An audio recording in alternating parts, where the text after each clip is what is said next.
And welcome back to MGD 111 Photoshop 1. We're going to start looking at how to add type to our photos. I have the seaside image open here today. We can really do this with any photo. But we need to understand the tools that we use for this. So in our toolbar, you should see somewhere down towards the bottom third of it here, a letter T, which stands for type or text, who knows. Could stand for either one. It should be one version of these particular tools. It should default to the horizontal type tool, and all that does is it puts text in a horizontal line like we're used to. There's a vertical type tool that stacks your letters. I don't use that particularly often, but it's there if you need it. And we also have these masking tools, which work just like regular masks. It's a little more complicated than what we're going to talk about right now. But to use the type tool, we click on it, and we get something that looks like the I-beam cursor that you may be used to if you've used Word or InDesign or many other type programs. That's the icon that you would use to select where you're going to start typing. Now, in Photoshop, where do we start? Well, we just sort of click on a spot and we start typing, and we're going to have to move the type around. It's kind of hard to put it in precisely the original spot where you want it, so I'm just going to click somewhere. And now I have a flashing cursor, which is better than a cursing flasher, isn't it? So what do I do with that? Well, I'm just going to start typing some stuff. Ron's summer vacation. Now, it shows a particular font and a particular size and a particular color. Why did it choose those things? Well, it defaulted to the last things that I used in type. Generally, if you've never used the type tool before, the color is going to default to whatever your foreground color is. So don't be alarmed if it shows up in a color that you weren't expecting. Now, we've got some type. Yay! What can we do with this? Well, we can edit this type as much as we want. Ron's great summer vacation. And we have a certain number of tools that we have at our disposal here, but let's just highlight some text. And it can look kind of funky when we do that because it sort of makes a negative of that area of the photo. But up here in the control bar, when we're using the type tool, we have various options here.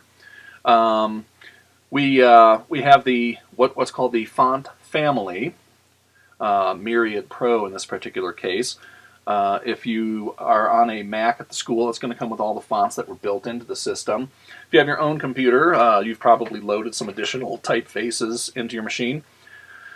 Photoshop can work with pretty much any font, although some of them do get displayed a little bit funky. I have one font, let's see, it's called Advert, which always shows up as italic for some reason in Photoshop, so that's kind of weird. But yeah, we can pick any one of these typefaces. I'm going to go with, I'm going to zoom back out here, Helvetica, because it's a very common font here. I'm going to click on that, and you'll see it changed the name up here to Helvetica, and it also changed the type down here. Now, the next part up here is what we call the font style. Generally, that refers to bold or not bold, which is usually called medium or Roman. There's also several other options, light, thin. Other versions of Helvetica have about 11 different weights to them. And also italic or oblique options too. There are other kinds. Some have fancy or certain, or some have what they call rough. It might be a distressed version of it. So that's where we're going to set the style here. So I'm going to set that to bold, oblique. And then finally, here's our point size. Now, if we click on that little arrow, it defaults to certain sizes. I'm going to make it 72 points so you can see how big that is. I can change this to anything I want, really. In fact, I can punch in any number. 54, still too big. In fact, once I have a number punched in there, if I highlight the number, if I highlight this up here, and use my up or down keys, I can just kind of go make it bigger or smaller as needed. So, let me highlight the text again. And the key is we need to make sure that our text is highlighted when we're working with it. Another option that we have here, we're not going to worry about where it says sharp here. That's just, that has to do with how it performs on screen.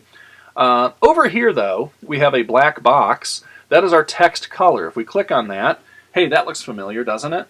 It's our standard color picker. Now we can use the sliders like we have in the past, which is kind of neat, and it'll instantly show us that. We can also, if we hover outside of the picture here, you'll notice we get the eyedropper, so I can select a color from the picture. And again, it's going to pick the number of pixels based on whatever your eyedropper setting is. But that's a neat and simple way to be able to match the color of your text to the rest of your picture. I'm going to go with that yellow for now. That's kind of cool. And you'll notice that my box up here now reflects that yellow. I still need to edit this and make it a little bit smaller. So let's just get it to fit in here. Excellent. Another thing that we have at our disposal here are these little options here. Flush left lines up all of your lines of text on the left and leaves them ragged on the right side. This one over here lines them up on the right, but not on the left. And then this one centers your text. We have sort of limited options available to us up here in this bar. We'll take a look at some additional options in our next video, though. It's important to know, before we end this lesson, every time you add a new section of type, you are adding a new layer to your image. So you want to be careful with anytime you click on a text box even. If you create a text box, even if you don't put text in it, it creates another layer. So you got to be careful with that. The nice thing, though, is you'll see that the text that I typed here is also reflected in what it says here. So if I were to, say, delete the word great, eventually, when I click on the layer here again, it reflects that too. That really makes it handy when you have several blocks of type. So again, I use this primarily for small chunks of text.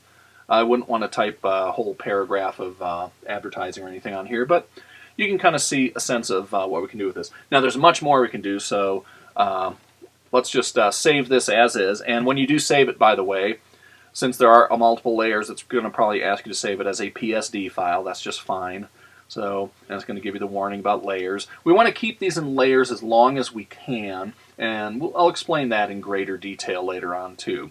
So save it as a PSD, hang on to this, and we'll come back to it.